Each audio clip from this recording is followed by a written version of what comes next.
Hello guys, good morning sa mga hunter dyan. Nandito kami ngayon sa ilalim ng kuiba. Ito.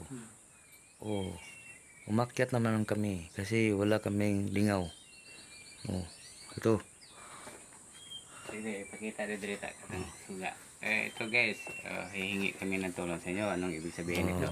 Mayroon kami nakita ditong butas. Hindi ka itong bitong buwan ba? Oh, butas yan sa likod. Yan, may butas sa likod. Sa ilalim, sa loob yan. Pag dito sa labas, mga ka-hunter, mayroong dalawang butas. Tingnan nyo. Anong ibig sabihin yan? Anong ibig sabihin yan? Oh. Ano ba yan? Mayroon ba yung sundalo? Sa ilalim? Oh, tingnan nyo. Anong masasabi nyo yung guys? Ngayon, kasi ano Tagalog sa kapoy? Pagod. Kasi pagod na pagod kami sumaka. Sumaka kami sa bukid. Ito ang babaw. Yan, ayan. Sa gilid ng labas ng yungib, yan.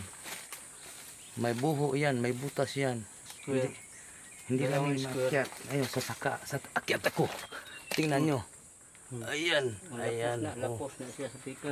Anong ibig sabihin yan mga guys?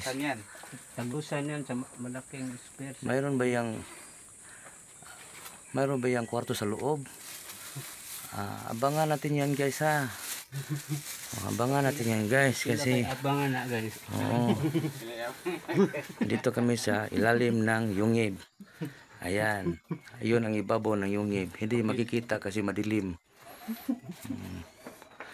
Tapos yung sa loob ng yung parang square. Ayan.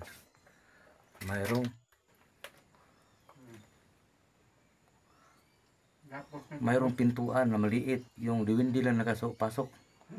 Tagos yan. Oh, tagos yan doon. Sa dalawang Hindi lang namin maakyat kasi mga maliliit lang kaming tao. Ito guys. Yan lang guys. Kapoy na akong kamot. Update natin mamaya kasi kakain pa kami. Okay. Magandang umaga sa ating lahat. Nangalawit na yung kamay. Review natin mamaya.